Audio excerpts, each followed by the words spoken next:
The auto sector has long been a vibrant pillar of India's manufacturing industry, thanks to its immense size and consistent growth over the years.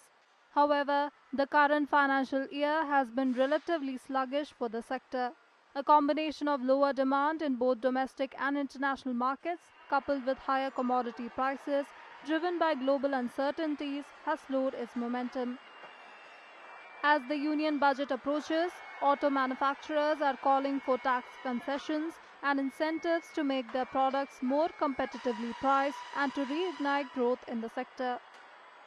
The two-wheeler is a mass market product, uh, predominantly bought by the middle class and the lower middle class. It is for average common citizen of our country for their daily commute, and being taxed at 28% at a not the highest but at a higher slab, we would anticipate that the government takes cognizance.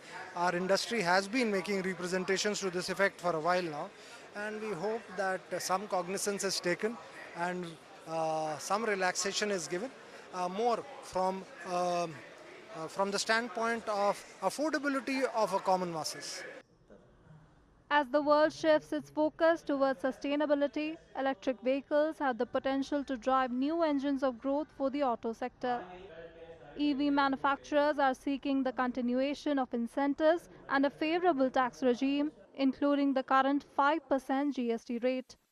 They are also urging the government to support the development of a robust charging infrastructure across the country, which is essential for accelerating EV adoption.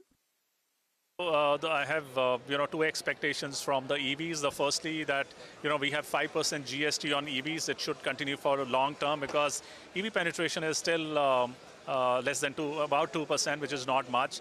And if you want to achieve the 30% which Government of India has given a target for, I think we need this support for a longer duration. That is number one.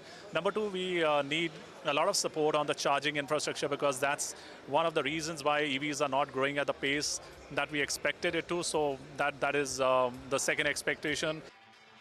Some automakers have expressed satisfaction with the government's policies on electrification in the auto sector and are hoping for the continuation of such initiatives to sustain progress and drive further innovation.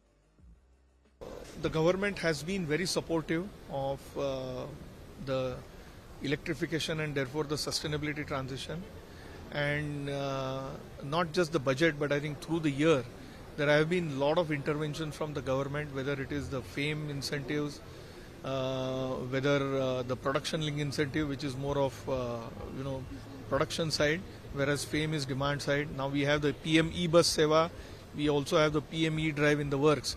So I think there is a lot of work which is happening, which we are looking forward to. India's auto industry ranks as the third largest in the world in terms of sales and is among the top 15 exporters globally.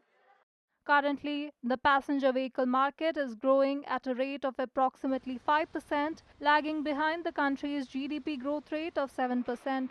The industry is looking to the government for support to bridge this gap and accelerate growth.